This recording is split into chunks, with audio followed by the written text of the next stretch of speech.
جلسه رو رهبری بکنم. منتظر بودم که کارینه خورده زودتر بیاد که ازش بله لایو برید دیگه. بله دیگه سر دقیقه که شروع میکنیم 9:45 باید شروع بشه دیگه. 10:45. بله داشتم میگفتم امیدوار بودم کارینه خود زودتر بیاد ازش خواهش بکنم میتونی تو امروز رهبری بکنی. شانس آورد یه دیر رسید. خب همه خوبید؟ بذارید باز بکنیم جلسه رو. میخوایم با قرائت مزمور آغاز کنیم. مزمور شماره 1 رو میخوام با هم بخونیم.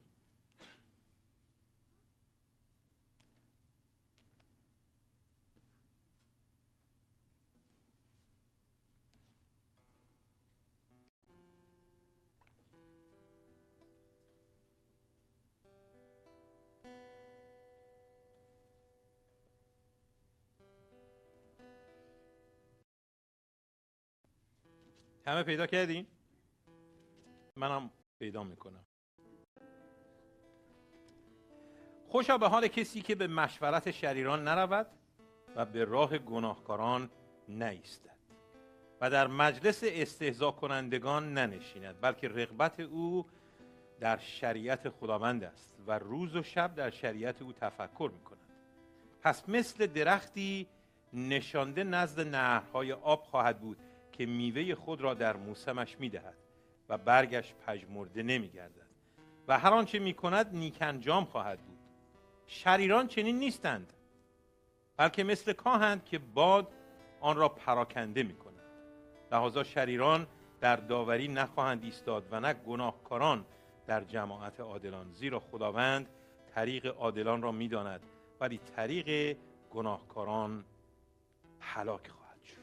خداوند عزیزم شکرت میکنیم برای فرصتی که عطا کردی تا در حضور مبارک تو در خانه تو که اشتیاق قلبی همه ماست یک بار دیگه حضور به هم برسونیم. خداوند شکرت میکنم برای این جمع و برای پرستش های امروز. دعا میکنم که پرستش های ما رو تو هدایت کنی با روح مبارکت. دست هایی که خداوندا به سوی آسمان بلند میشه خداوندا، تو خداوندا در میان اونها جلال بیابی، در بین پرستش ها، در میان تک تک کلماتی که از زبان ما خارج میشه. شکرت میکنم ای خداوند. این ساعت رو با حضور عزیز در میان قوم خودت برکت بده، تقدیس کن و مبارک بساز. به نام عیسی مسیح آمین.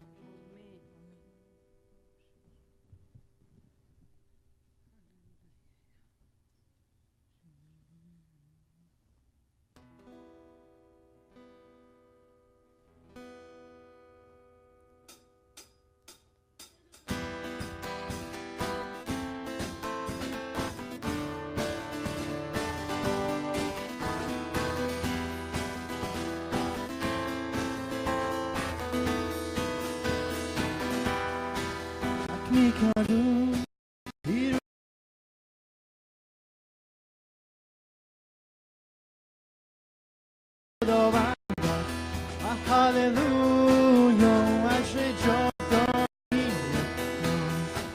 تک میکنم پیروزی را.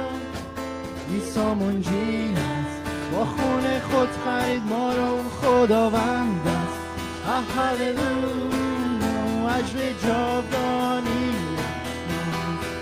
سرای عیسی خداوند، عیسی خداوند، عیسی خداوند، عیسی خداوند، عیسی خدا، عیسی خداوند او سرگردان.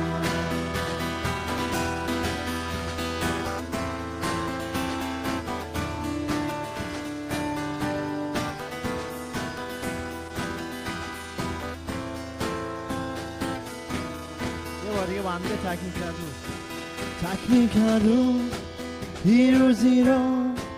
عیسی منجی است، با خون خود خرید ما را، خداوند است. هللویا تاج جاودانی تک میکردم پیروزی را عیسی منجی است با خون خود خرید ما را و خداوند است.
عیسی محبوب همه وجود ما را مبارک نما عیسی محبوب همه وجود ما را مبارک نما عیسی محبوب همه وجود ما را همه وجود ما را.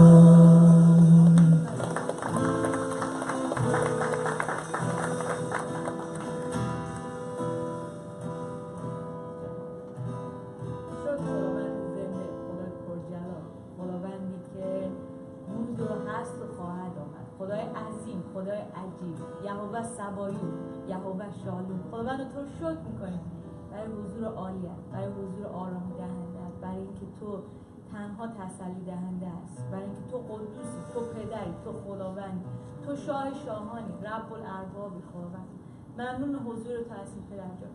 امروز میخوایم به نام عیسی مسیح که تو فکر و دل ما رو تازه کنی، تو ما رو مبارک کنی، کلیسای خودت خداوند رو تقدیس کنی، ما رو تقدیس کنی، ما رو تازه کنی. امروز میخوایم پرشیم از حضور روح تو خداوند. امروز میخوایم که روح تو قلب‌های ما رو تازه کنی. میخوایم که زبان‌های ما باز شه خداوند به حمد تو، به پرستیدن تو و نام تو امروز جلال پیدا کنه خداوند. به نام عیسی مسیح تقدیم.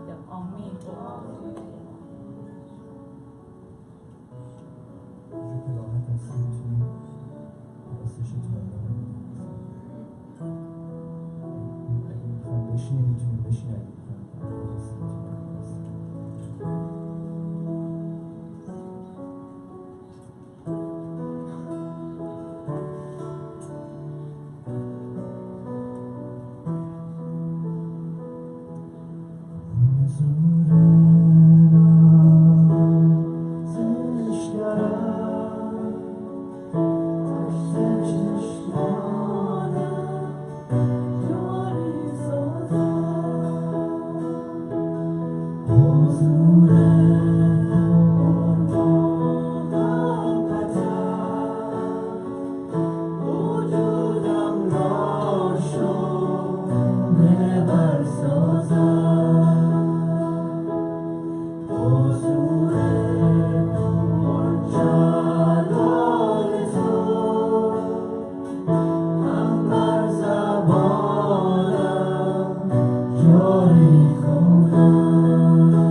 در روحیه پرستش و دعا هستیم،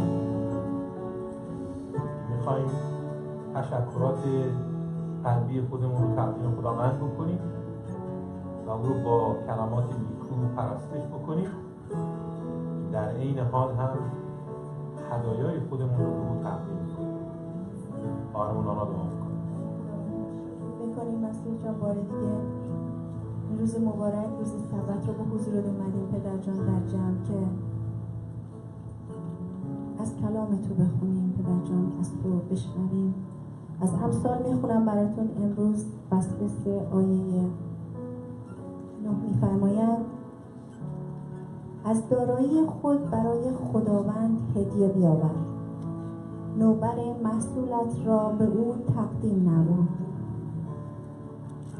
و به این وسیله او را احترام کن. آنگاه انبارهای تو پر از وفور نعمت خواهد شد و خمرهایت از شراب تازه لبریز خواهد گردید. آمین. شکر میکنیم پدر جان. پدر جان در نام عیسی مسیح به حضورت میاییم پدر جان امروز با لب‌هایی پر از حمد و سپاسگزاری، با قلبی باز پر از عشق به خودت خداوندا، تویی که سر زندگی ما هستی، سرور ما هستی پدر جان. پدر جان تشکر میکنیم به خاطر حضور در زندگی تک تک ما ایمانداران، برای اینکه خداوند ما را در محافظت خودت نگه می‌داری. ما را خداوندا از بلا، از شری و از شرور خداوندا حفظ میکنیم. زندگی پر از برکتی که از دستان تو دریافت کردیم خداوندا، نه به لیاقت خود بلکه به خاطر فیض توست پدر جان. ممنون پدر جان برای نجاتی که برای ما فراهم کردی، مسیحی که بر ما کشیدی، روح که به ما عطا کردی. متشکریم پدر جان برای کلیسایی که تو فراهم کردی، شبانی که تو در اینجا قرار دادی و ایمانی که در قلب ما قرار دادی. امید ما به توست پدر جان و خداوندا با هدایای خودمون، چه هدایای لفظی و زبانی و همچه هدایای قلبی و چه مالی خداوندو، تو رو خداوندا جلال میدیم. این هدایا رو بپذیر پدر جان برای کار بزرگ خودت خداوندا مورد استفاده قرار بده. دهندگان هدایا رو همچنین خداوندا تقدیس کن و برکت بده. در نام عیسی مسیح دعا کردم. آمین.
خدا رو شکر در نبود برادرمون ناتان که تشریف بردن مسافرت، من مسئولیت یافتم که اعلانات رو هم با شما در میون بذارم.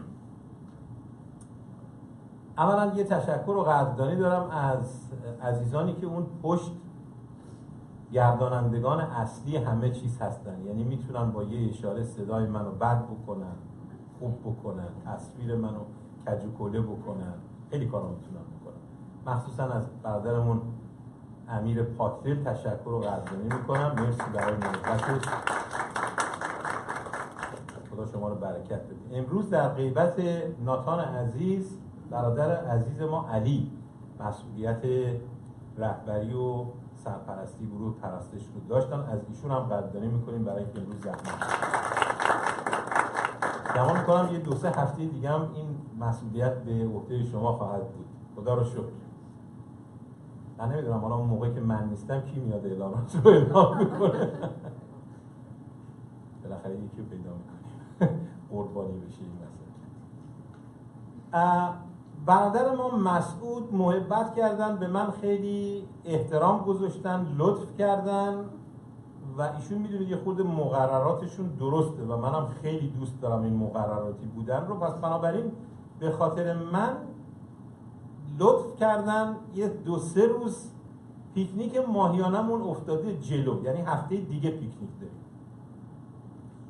پس از شما عزیزان دعوت میکنم برای پیکنیک تشریف بیارید، نه تنها خودتون بلکه دوستا و آشناها و همکارانتون رو دعوت بکنید، چون موقعیت فوق‌العاده قشنگ و خوبی هست.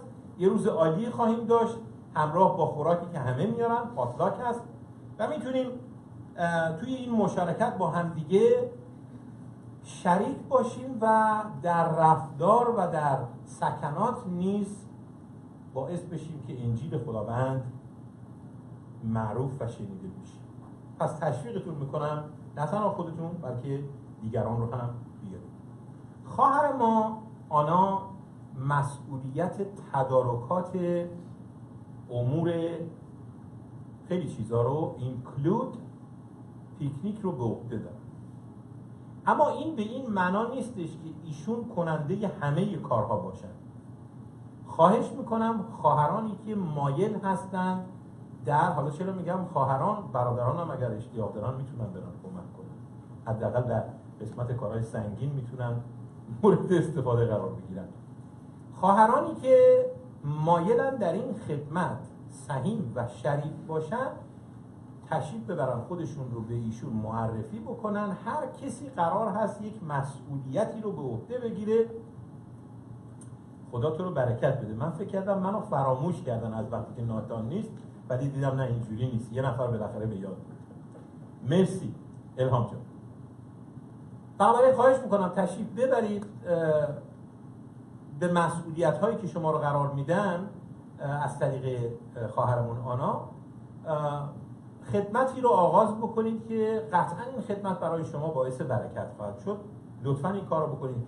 همه قرار نیستش که به قول معروف خیلی خودمونی بهتون بگم توی مراسم یا مراسم ها بشینن و از ثمرات و از برکت یه نفر بهره مند و برخوردار بشن. بنابراین تا امروز من میدونم که خواهر عزیز ما ژیلا و آنای عزیز بسیار زحمت کشیدن و خواهش میکنم که شما در این خدمت کمکشون کنید بتونن راحت‌تر و با خوشحالی و با به قول معروف رضایت بیشتر شما رو و کلیسا رو خدمت. چند تا دیگه از کتابای برادر عزیزمون ادوارد هوفسپیان در مورد همسر من، همسر خوب من، یا داشتن رابطه خوب و درست در یک زندگی موفق زناشویی باقی مونده. عزیزانی که مایل هستن این کتاب رو ابتیا بکنن، برادر مسئولش هستن، میتونن مراجعه بکنن. قیمتش هم بسیار مناسبه نسبت به اون محتویات بسیار ارزنده‌ای که در داخل کتاب هست. به حضور شما عرض شود که جلسات رو هم که همه شما میدونید باز هم تکرار میکنیم. روزهای چهارشنبه از ساعت 6 بعد از ظهر تا 8 جلسه پرستش و دعا هست و از 7 به بعد هم جلسه تعلیم آیه به آیه کتب عهد جدید که الان در کتاب رومیان داریم سفر می‌کنیم و روزهای یکشنبه از ساعت 9:15 عهد عتیق رو درس میدیم و 1:11 جلسه پرستشی در همین سالن برقرار میشه. آیا چیزی هست که من فراموش کرده باشم؟ همینه دیگه، نه؟ هفته دیگه و بعد از اون هفته بعدش، یعنی یکشنبه 2 هفته دیگه منم در خدمت شما نخواهم بود. عزیزانی که شما رو خدمت میکنن هفته اول، من 2 هفته جای دیگه خداوند رو خدمت میکنم. بنابراین هفته اول برادر عزیزمون پاکدل، محمود پاکدل هستن که شما رو خدمت میکنن و هفته بعدش هم پستر کلیسای آمریکایی از برادران عزیز ایشون هستن که همراه ترجمه‌ای که میشه خواهر ما مهتاب قرار هست ترجمه بکنه. بنابراین با حضور خودتون در پرستش و در تشویق و پشتیبانی و مخصوصا برای احترام گذاشتن به مهمانان واعظ حتما یه خورده زودتر هم تشریف بیارید در جلسه شرکت بکنید. اون 2 هفته رو ما تعلیم نخواهیم داشت، تعلیم بایبل استدی نخواهیم داشت. از خواهر عزیزم دعوت میکنم بیاد که کلام رو با ما در میان بگذاره.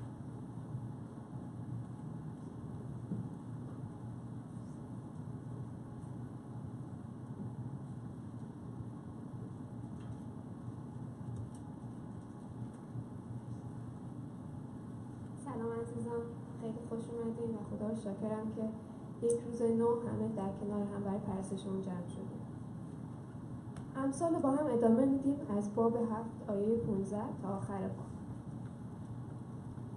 از این جهت به استقبال تو بیرون آمدم تا روی تو را به سعی تمام بطلبم و حال تو را یافتم.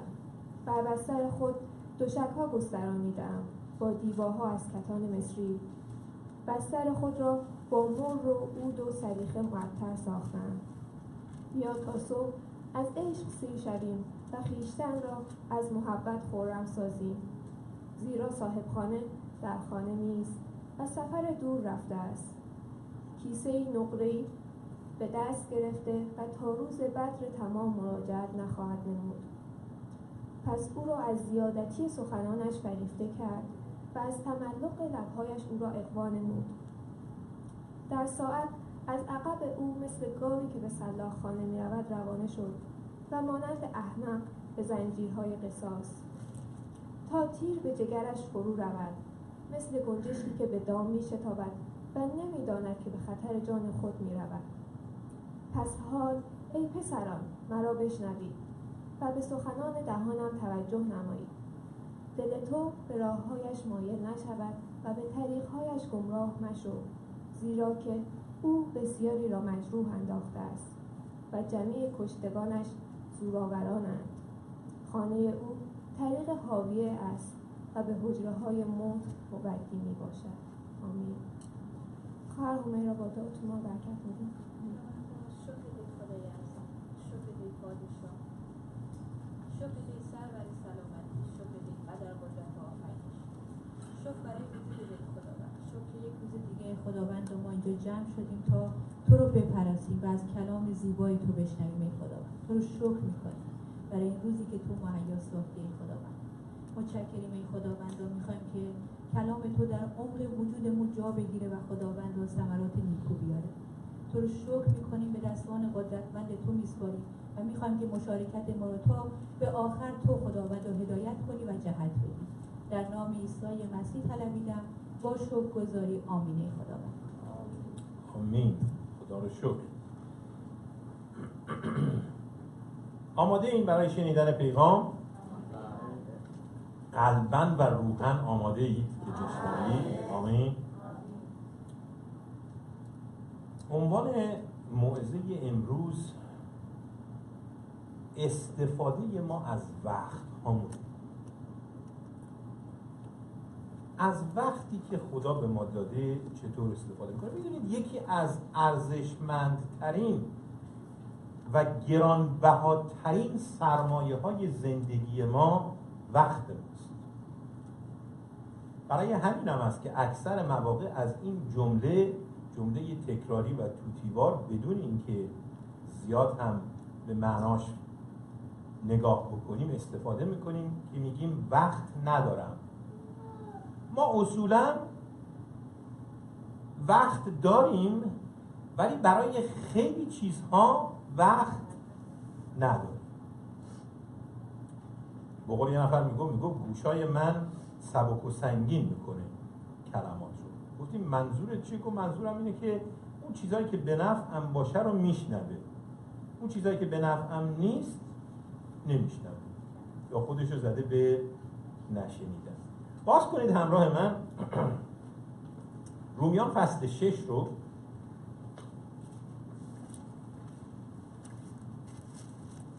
رومیان فصل 6 آیه 12 تا 14.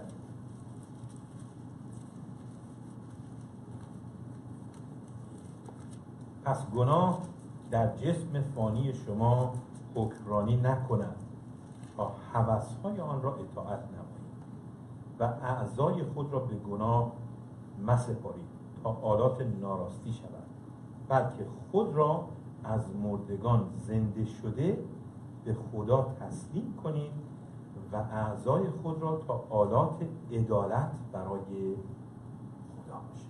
آمین. دعا کنید.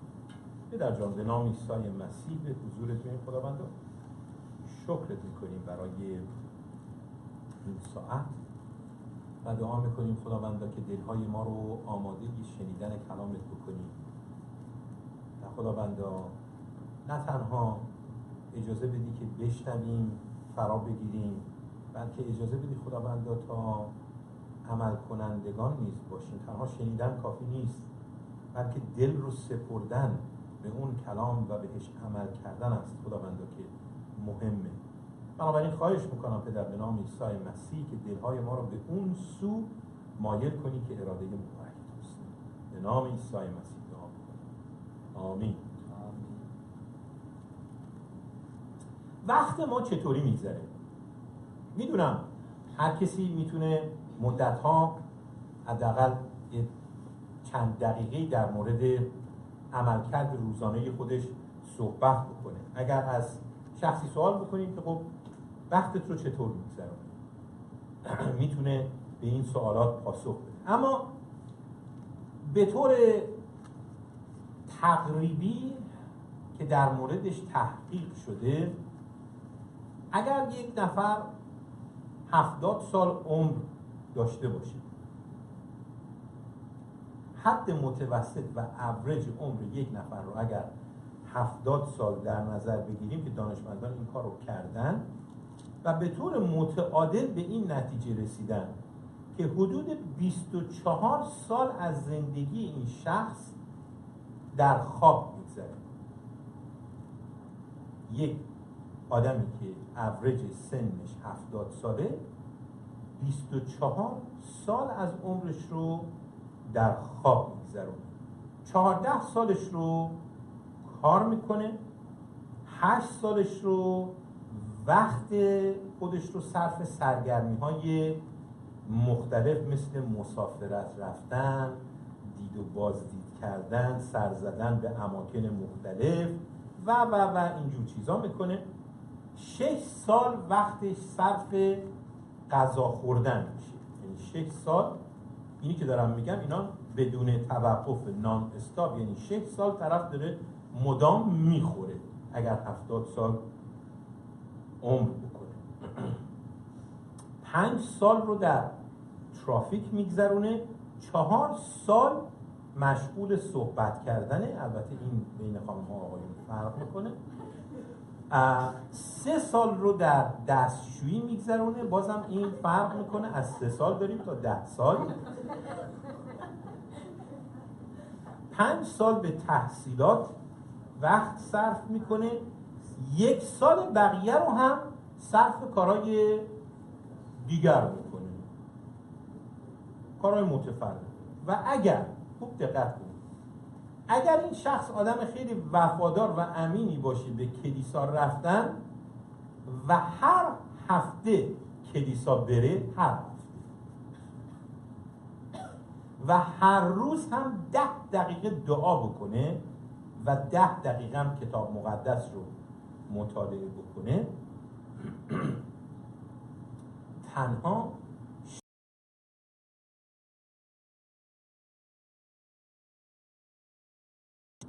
کار خدا و امور الهی کرد از 70 سال 6 ماه. اگه هر هفته کلیسا بره، هر هفته و هر روز هم دعا بکنه و هر روز هم کلام کنه، 6 ماه از کل 70 سالش. این هدیه ماست به خدا. این 6 ماه هدیه ماست به خدا برای دریافت 70 سال. تلخه نه؟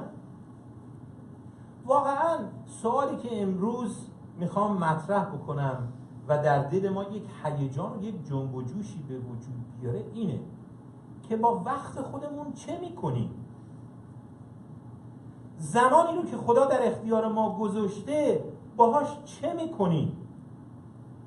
آیا از وقت ما، از زندگی ما استفاده بهینه میشه برای جلال دادن خداوند؟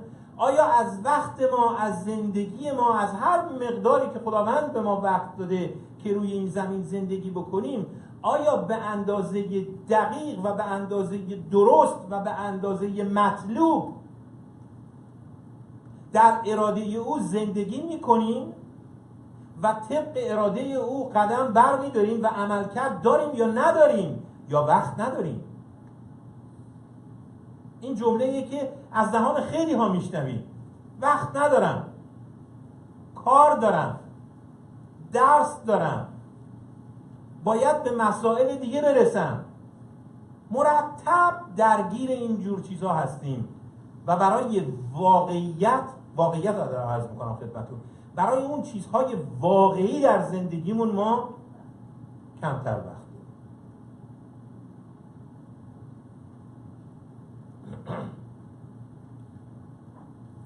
مثلا برای هر چیز که در زندگی ما مهم باشه ما وقت بیشتری بذاریم. اما گفتم امروز میخوام در مورد عملکرد خودمون در زندگی در رابطه با وقتی که به خدا میدیم صحبت کنم. برای همین اول میخوام به نکته مهم دیگری هم در این رابطه اشاره بکنم. اگه وقت نداشته باشیم عزیزان یاد نمیگیریم و وقتی که یاد نگیریم از خدا قطعا نمیتونیم اراده او رو درک بکنیم و نمیتونیم دنبال بریم، چون نمیدونیم. باید بدونیم تا بتونیم انتخاب بکنیم و وقتهای خودمون رو که بالاترین عزیزترین سرمایه زندگی ماست بیهوده از دست ندیم.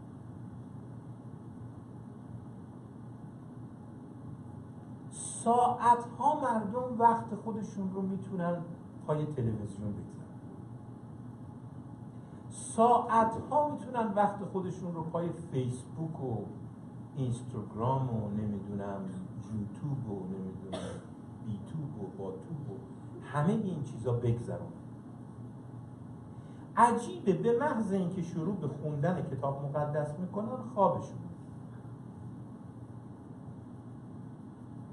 عجیبه وقتی که شروع میکنن به دعا کردن میگن خب چی بگیم؟ چیزی نداریم بگیم، گفتیم دیگه، اوردی به خدا گفتیم اینا رو میخوایم،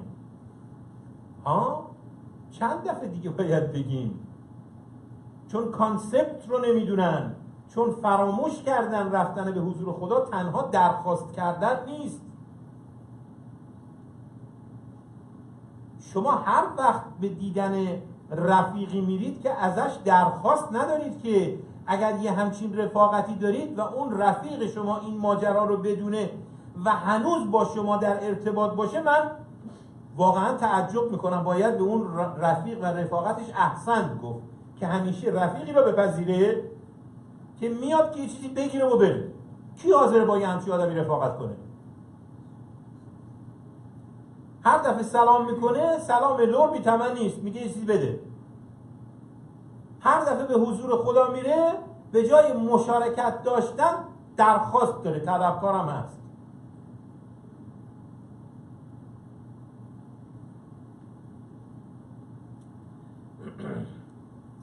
هیچ وقت حالا به این سوالات فکر کردید توی ذهنتون که آقا وقتی رو که خدا به من داده از من چه انتظاری داره و آیا من وظیفه خودم رو به عنوان وسیله، خوب گوش کنید عزیزان، به عنوان وسیله شایسته و نیکو در دستهای خدا به انجام میرسونم یا نمیرسونم؟ یعنی سوال اینه آیا من وسیله مفیدی در دست خدا هستم یا نیستم؟ یا من تنها وسیله‌ای هستم برای ارضاء خواسته های خودم و آرزوهای خودم و رسیدن به اون چیزهایی که من دلم میخواد؟ تمام این خدا ترسی و احترامی که به خدا میذارم فقط صرفاً به خاطر همینه که طرف رو راضی نگه دارم که وقت ضرورت نه کلاً اصلا به من بده. رابطه ما با خدا که اینجوری نیستش که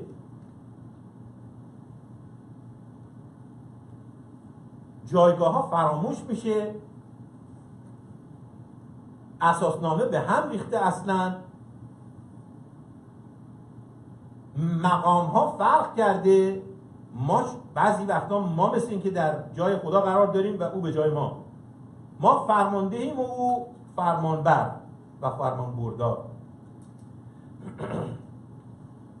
سوال مهم اینه بچه ها و امروز میخوام شما رو تشویق کنم که بهش فکر کنیم که چطور میتونیم مورد استفاده خدا قرار بگیریم، مورد استفاده ملکوت او قرار بگیریم. تا به حال فکر کردید که کجا میتونید مورد استفاده خدا قرار بگیرید؟ کجا؟ ببینید من کاری به کلیشه ها و جملات قشنگ مشنگ و نمیدونم از پیش آماده شده و ترتیب یافته شده ندارم. من دارم یه سوال ساده از هممون امروز میکنم. تا الان از خودتون سوال کردید که آقا من کجای این خلقت قرار دارم و وظیفه من چیست و اون خدمتی که من باید انجام بدم چیه و کجاست؟ من کجا باید خدا رو خدمت کنم؟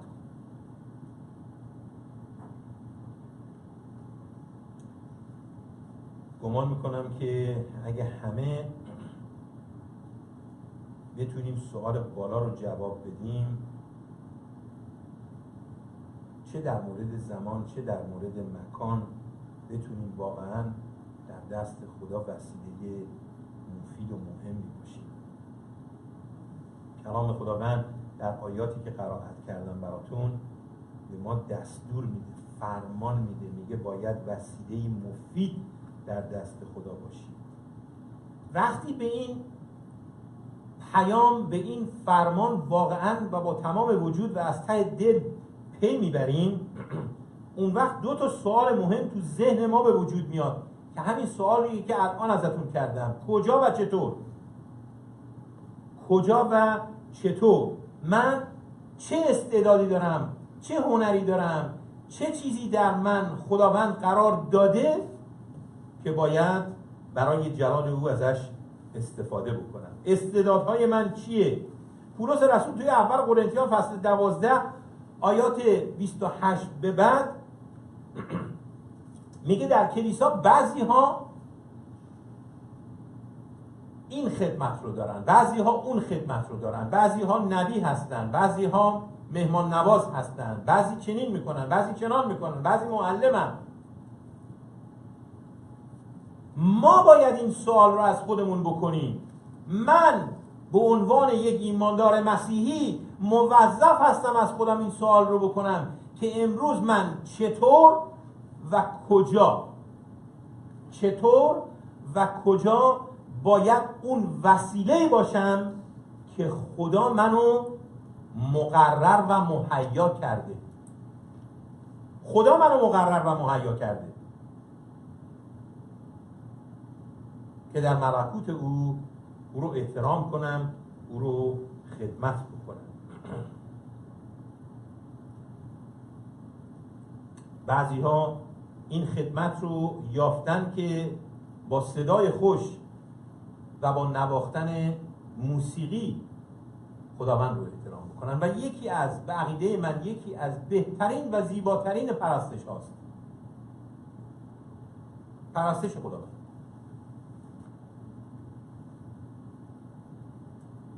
بعضی ها عطای کمک کردن به دیگران دارن، بعضی ها رهبر هستن، بعضی ها معلم هستن، بعضی ها کمک کنن. شما ببینید هر وقت که مثلا در کلیسا احتیاج به کمک میشه، افراد معدودی میبینیم که اگرچه همه باید شرکت بکنن ولی افراد معدودی هستن که همیشه آمادن برای خدمت. بعضی های دیگر هم خدای نکرده همیشه آماده هستن برای اینکه بگن وقت ندارم.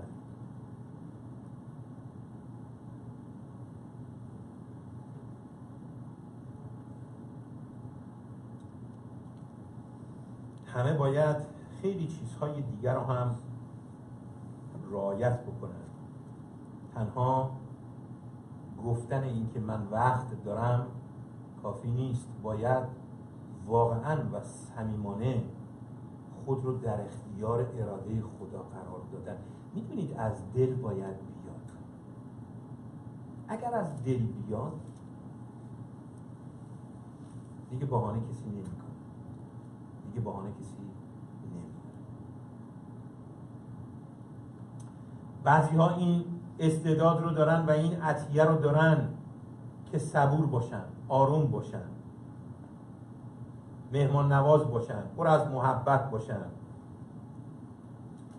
چطور میتونیم از همه این استعدادهایی که خدا به ما داده، من هر بار این موضوع رو اعلام کردم و از گفتنش هم خسته نمیشم که این واقعیت عمیق و مهم رو در زندگی کلیسا اعلام بکنم که عزیزان من، اون چه که دارید به شما داده شده. اون چه که دارید، هر چه که هستید، هر چه که هستید به شما داده شده، به شما هدیه داده شده. شما هیچی ندارید اگر عطایای خدا رو نداشته باشید. همین دم حیات و این نفس شما به شما داده شده، تعقل شما به شما داده شده. همه این استعدادها، همه این قوت یادگیری ها، همه اینها به شما داده شده. کسی چیزی نداره از خودش، خدا بهش داده. چطور میشه که بعد برای این کسی که همه چیز رو از او یافتیم، سلامتی و حیات و مماتمون رو از او یافتیم، امکانات مالی و برکت‌های زندگیمون رو از او یافتیم، اون وقت در تمام 70 سال زندگی 6 ماه به او وقت میدیم.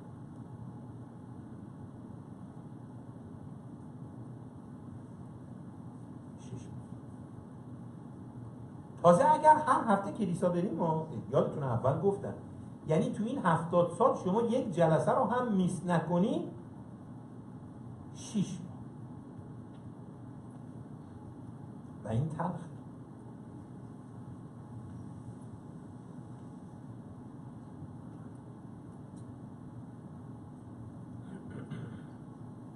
تمام استعدادهای ما ابزار ماست و این وسایل در ما به واسطه خداوند و فیض خداوند قرار داده شده تا بتونیم در دستهای خدا وسیله مفید و مؤثر باشیم برای اینکه او رو خدمت کنیم. متاسفانه بعضی ها نه تنها از این وسایل استفاده نمی کنن، بلکه با لجبازی و سرسختی سعی میکنن که خلاف جهت آب شنا بکنن.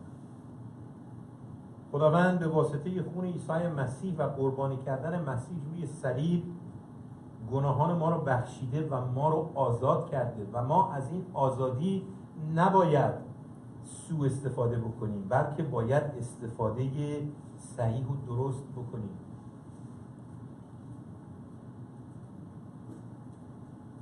ارمیای نبی همین مسئله رو بهش اشاره میکنه و میگه آیا میتونیم اهداف خدا رو در زندگیمون درک بکنیم؟ معذرت میخوام، خیلی عذر میخوام، آیه رو اشتباهی گفتم.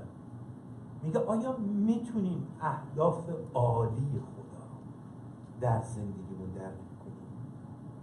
عالی رو جا انداختم، چون کلام خداوند میگه همه افکار خدا برای شما عالی و بلند است. آیا میتونیم همه افکار عالی و بلند، اراده زیبای خدا رو برای خودمون در زندگی خودمون درک بکنیم؟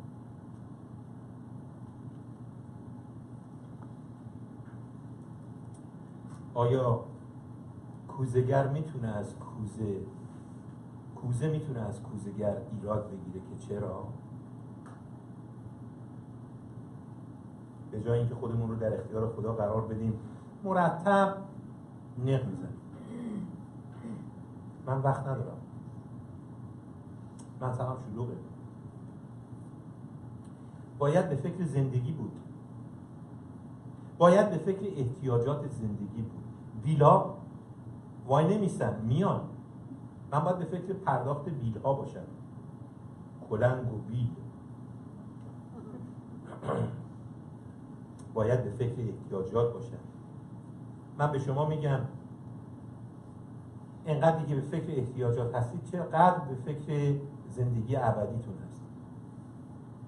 اونقدری که به فکر جسم هستید چقدر به فکر روح هستید. آخه این تفلک‌ها با هم دیگه هم.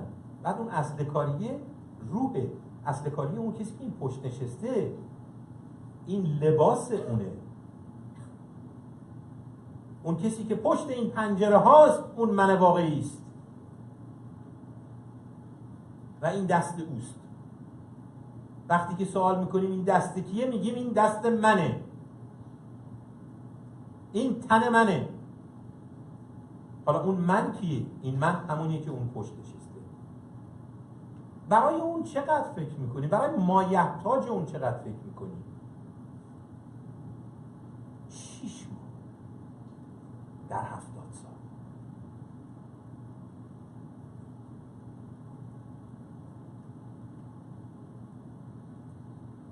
این زندگی که مثل علف صحراست، امروز هست و فردا پژمرده میشه و از بین میره. 70 سال اوریج براش وقت میذاری. دقت کردید برای خوابیدنش، برای خوردنش چقدر وقت میذاریم؟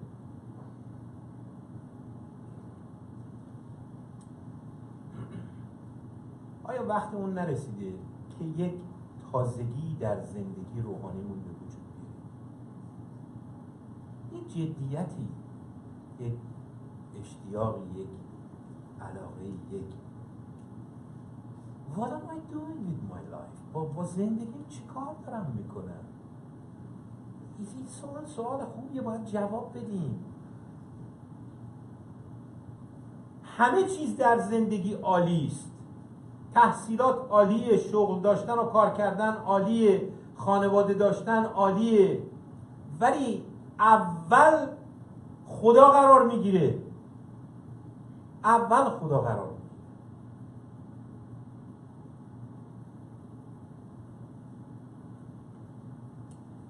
و این سوال که چطور خدا از من میتونه استفاده بکنه، چطور من میتونم وسیله نیکو و مفیدی در دستهای او باشم، به جای اینکه نسبت به زندگی مرتب ایراد بگیریم و غر بزنیم، نسبت به همدیگه ایراد بگیریم و غر بزنیم، نسبت به مشکلات ایراد بگیریم و غر بزنیم.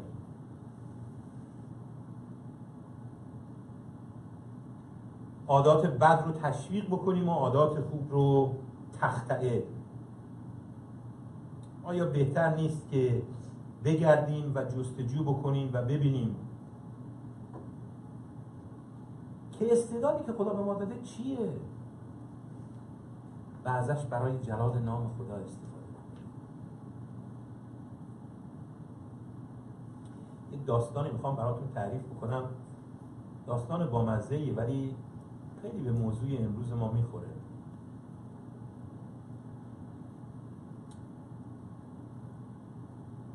میگن یه روز میخ نشسته بود توی کارگاه نجاری خیلی غمگین. چوب آمد کنارش نشست، گفتش که چیه؟ چرا اینقدر تو همین رفیق؟ میخ گفت خسته شدم. رفیقش گفت از چی خسته شد؟ گفت از ناعدالتی، از بیرحمی های چکش به سطوح آمدم، ذله شدم.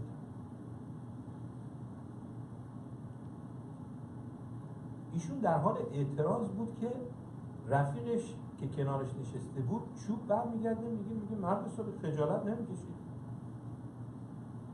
تو خسته شدی؟ تو تن ما رو تکه تکه کردی، صبح تا شب تو تن ما رو سوراخ میکنی، تو اعتراض میکنی؟ هنوز اعتراض ایشون تموم نشده بود که اره هم از اون طرف فریاد زد که ای فلان شده ها که اونجا نشستید دارید شماها منو بیچاره کردید، ذله کردید. اون یکی سنباته برگشت گفتش که تو حرف نزن، اصلا مرگ بر تو. چند دقیقه طول نکشید که فریاد و آواز مرگ بر این مرگ بر اون بلند شد. یکی میگفت مرگ بر میخ، یکی میگفت مرگ بر اره، یکی میگفت مرگ بر چوب، اون یکی میگفت مرگ بر مداد. اصلا اگر مداد نبود این علامت ها گذاشته نمیشد. اون یکی گفت نه، مرگ بر خطکش. این خطکشه که میاد دقیقاً هی فرمان میده، هی دستور میده این کارو بکنید، اون کارو بکنید، اینجوری ببرید، اونجوری ببرید. خلاصه همه داشتن به هم دیگه میگفتن مرگ بر این مرگ بر اون. ما که با این مسئله مرگ بر این اون خیلی آشناییم دیگه. صبح تا شب توی این مملکت ما مرگ بر این و مرگ بر اون. خلاصه توی همین اثنا بود و توی همین داد و فریادها بود که نجار وارد میشه. وارد کارگاه میشه، همه ساکت میشه. نجار رو به همه میکنه و میگه که من از همه شما قدردانی میکنم که خوب گوش کنید. پوینت داستان اینه. من از همه شما قدردانی میکنم که هنر منو به تصویر میکشید. شما و من و ما در دست نجار آسمانی یعنی عیسی مسیح میتونیم هنر او رو به تصویر بکشیم پیش چشم خلقت و در میان دنیا. بذارید داستان رو براتون ادامه بدم. نجار رو میکنه به همه و از همه تشکر میکنه. از تبر تشکر میکنه که چوب رو تهیه میکنه. قبلا اعتراض میکردن، میگفتن که این تبر فلان فلاش، مرگ بر تبر، تبره که ما رو قطع میکنه، ما رو تکه تکه میکنه.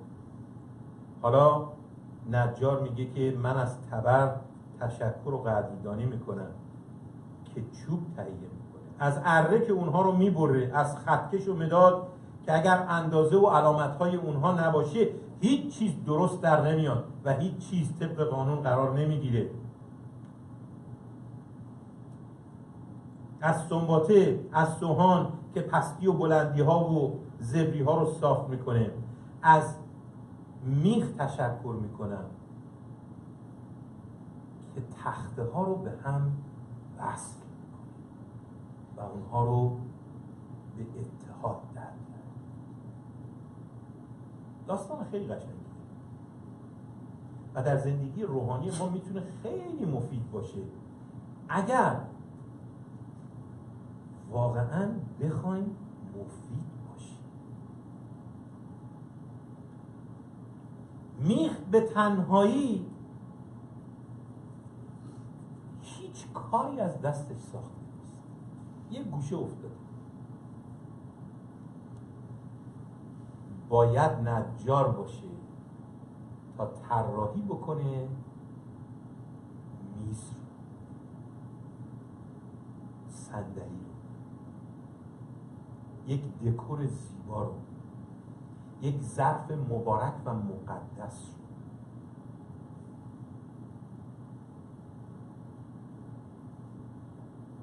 آیا ظرف مبارک و مقدس هستیم در دست خدا؟ یا عادت کردیم به گفتن جملات مسیحی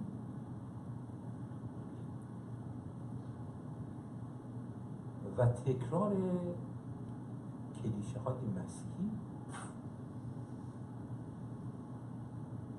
و وقت رو تلف کردن؟ بچه ها یه چیز رو بهتون بگم، وقتی که برای خدا صرف نشه باطل گذشته. چون نگاه کنید به دور و بر خودتون، هیچی باقی نمیمونه، هیچی باقی نمیمونه. یک عمر تلاش بکنید برای یافتن دانش، باقی میمونه؟ نه، نمیگم بده، اصلا به بد و خوبش راجع به اینها صحبت نمیکنم، باقی نمیمونه. یک عمر تلاش کردید تا ثروتی جمع بکنید، اندوخته‌ای بیاندوزید، تو یک لحظه همه رو میذارید میرید.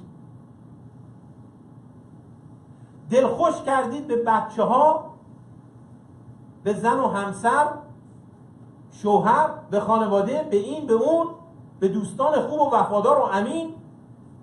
خیلی خوبه، اما یه عمری وقت صرف کردن برای هر کدوم از اینها یعنی باختن. چون همه اینها که گفتم یه جوری، یه جایی دل شما رو میشکنن.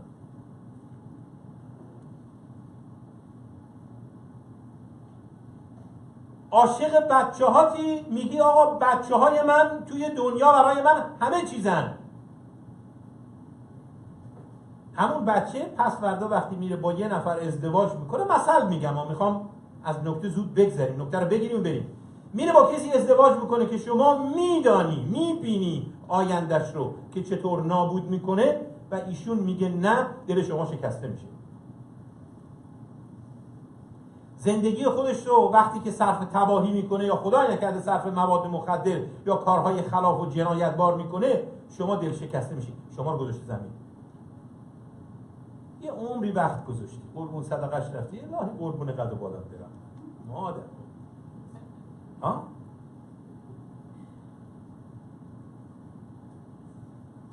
چه چیزی ارزش داره در این دنیا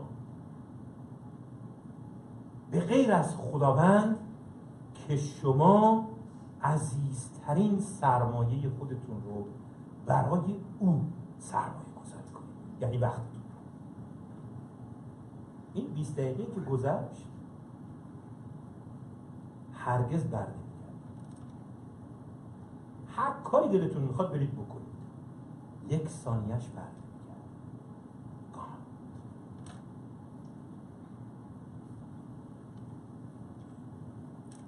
وقتتون رو چطوری میگذرونید؟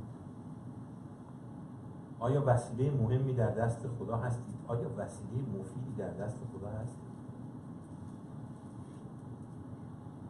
آنست باشید، هستیم یا نیستیم؟ اونقدری که به فکر چی درست بکنم، غذا چی میخوریم، جدی میگم، صبحونه نخورده راجع به نهار ظهر میپرسه، خب نهار چی بخوریم؟ نهار از گلو نرفته پایین، چرت اون متکا اونجا، اصلا همونجا بغل سفره دراز، بعد پا میشه بلافاصله دوباره به فکر شکمه. خب حالا یه چایی بخوریم، بعد شام چی بخوریم؟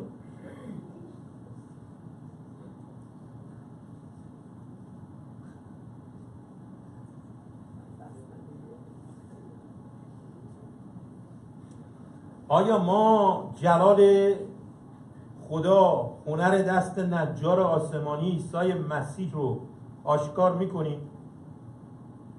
یا اینکه در میان فریادهای اعتراض هر روزمون داره به بتالت میگذره و جمله شکوهمند وقت ندارم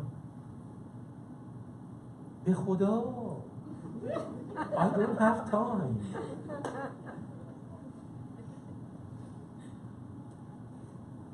من خیلی جلوی خودم رو میگیرم وقتی که این جمله رو میشنوم که نخندم. هیچ کس نیست که واقعا این جمله صحت داشته باشه در زندگیش که وقت نداره، مثلا معنی نداره وقت. شما وقت خیلی هم میخواید بکنید.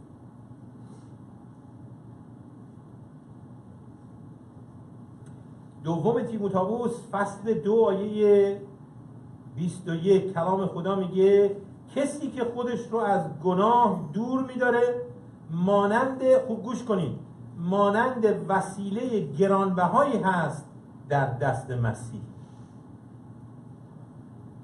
کسی که خودش رو از گناه دور میداره وسیله مفید و مهمی در دست خداست، وسیله گرانبهایی. پس چند تا کار رو امروز بکنید.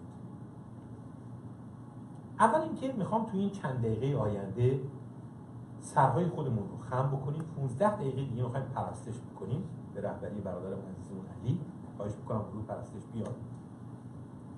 تو این چند دقیقه آینده اول فکر بکنیم که میخوایم گرانبهاترین سرمایه‌مون رو کجا خرج بکنیم.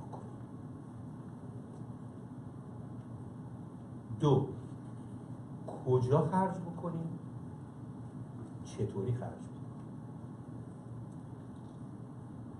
از همه مهمتر استعدادهای خودمون رو بشناسیم. امروز برگردیم بگیم خداوندا اون چه که دارم از تو یافتم، هدیه است از دستهای تو. کجا میخوای خرجش کنم این هدیه رو؟ کجا برای تو صرفش کنم؟ به من بگو. خواهش میکنم با من حرف بزن. خواهش میکنم به من جواب بده. من آمادم که خودم رو در اختیار تو بذارم. من آمادم که بیشتر از 6 ماه از 70 سال عمری رو که به من دادی صرف تو بکنم. آمادم بیشتر از اینها بدم. آمادم خداوندا که 50 سال از 70 سالم به تو بدم. آمدم از تو بپرسم خداوندا کجا میخوای من قرار بگیرم؟ من اونجا قرار بدم. بیایید واقعا اینو از خداوند بپرسید. بیاییم سوال کنیم. اگر واقعا یافتید که به که ایمان آوردید، اگر واقعا فهمیدید که خدا در مسیح عیسی برای شما چه کرده و شما رو در چه جایگاهی قرار داده و شما چگونه این افتخار بزرگ نصیبتون شده که به عنوان فرزندان حضرت اعلی خوانده میشوید، اگر بالواقع فهمیدید که کجا قرار دارید. اگر نفهمیدیم که قصه دیگری است، برید پس از الفبا شروع کنید. ولی اگر واقعا فهمیدید بگید خداوندا آمدم یک بار برای همیشه خودم رو به تو تقدیم بکنم. خودمی که ذره ذره وجودم از توست، از فیض توست، از برکت توست، از محبت توست، هدیه توست. تو به من دادی.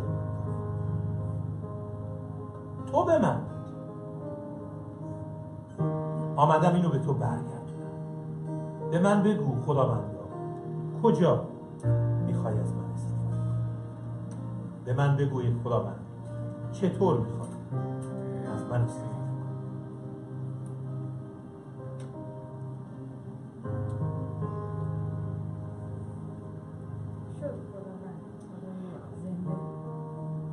خداوند به راستی تو تنها خداوندی، تو خداوندی هستی که از ازل بودی و تا ابد با برجا برقرار خواهی بود.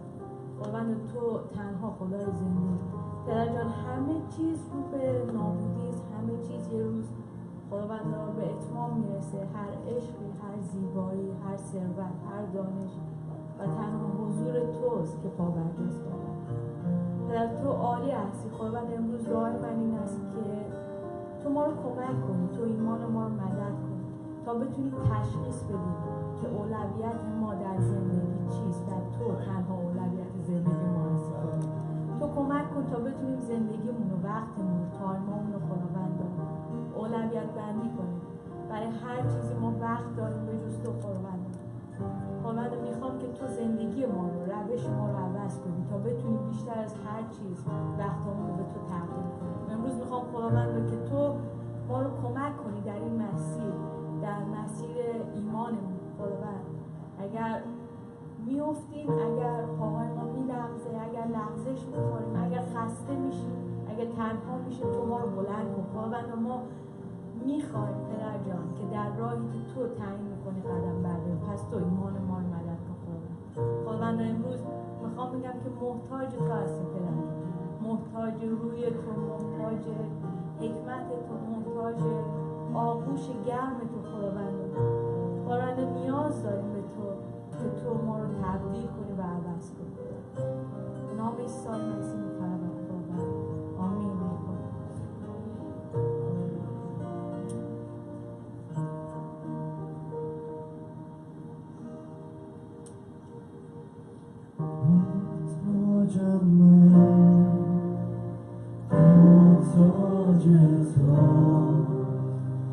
خداوند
بیشتر از روز محتاجتم،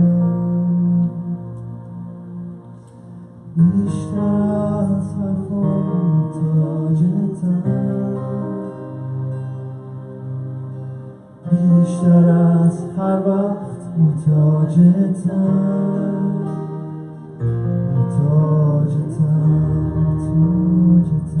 محتاجتم، بیشتر از دیروز محتاجتم، بیشتر از حرفان محتاجتم، بیشتر از هر وقت محتاجتم، محتاجتم، بیشتر از هر نفس، بیشتر از هر آهنگ، بیشتر از هر نفسم، بیشتر از هر چیز میخوام با تو باشم، همیشه پیش تو، من نمیگردم به گذشتم ای خدا،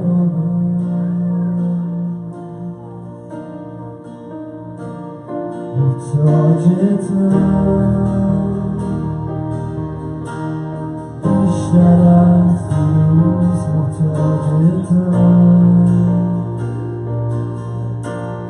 بیشتر از حرفان محتاجتم،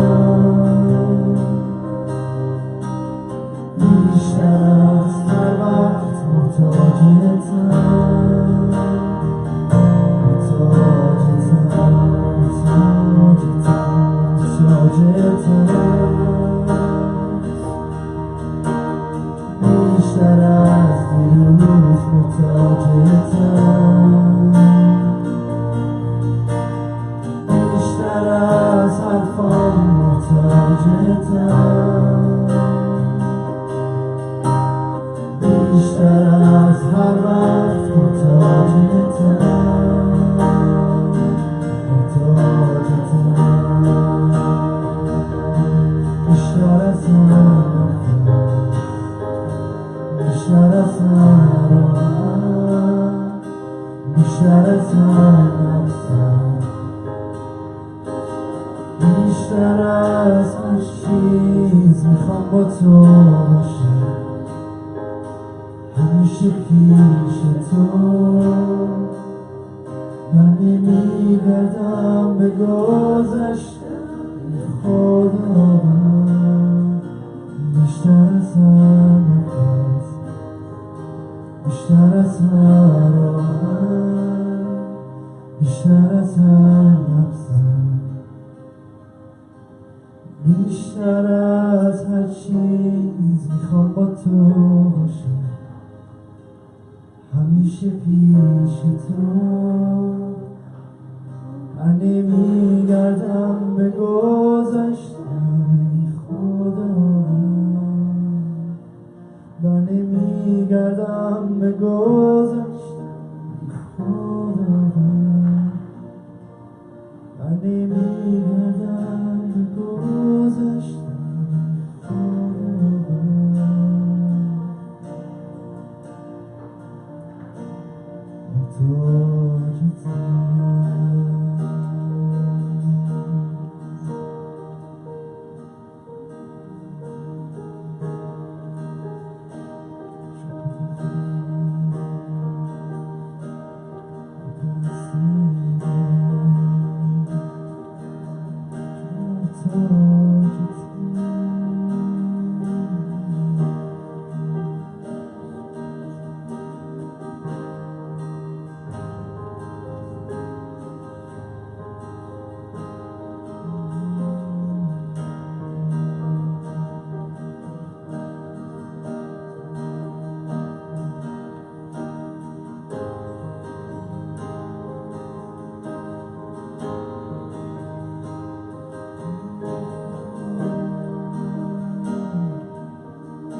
شکرت ای خداوند که این موقعیت رو برای ما فراهم کردی، این مکان رو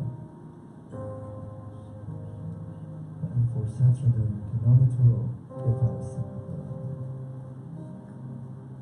ما محتاج تو هستیم در هر وقت از زندگی، هر ثانیه از زندگی.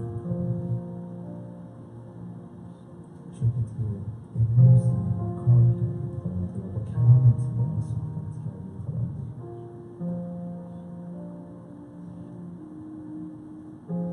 خداوند به ما کمک کن تا بتونیم وقت بیشتری رو در تو داشته باشیم خداوند، نه فقط 6 ماه در عمرمون خداوند، که بتونیم بیشتر و بیشتر در تو وقت بذاریم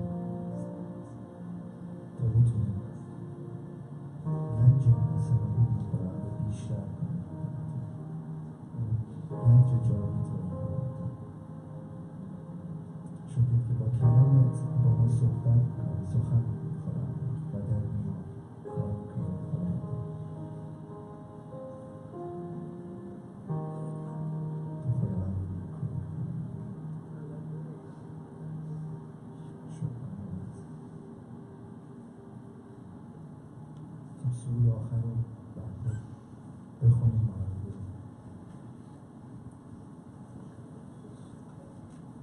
خداوند ما خدای نیکوست، پس اینو با شادی سراییم.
شکی نداریم خدا نیکوست، دردی داریم بلکش خدا نیکوست،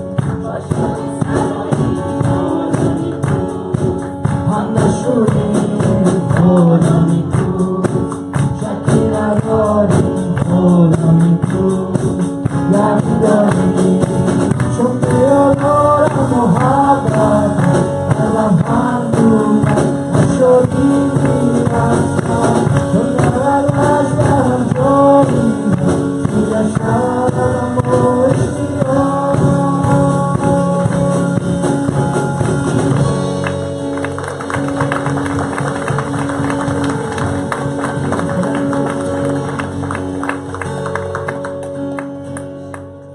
آمین. خدا رو شکر. با همین قوت برید و دعا میکنم خداوند خدای پر از محبت و پر از جلال در هفته آینده با کلیسای خود با اهل بیت ایمان همراه ما باشد و ما رو به جمیع راستی ها هدایت کند و ما رو با حضور پر از محبت خودش برکت بده. به نام عیسی مسیح. آمین.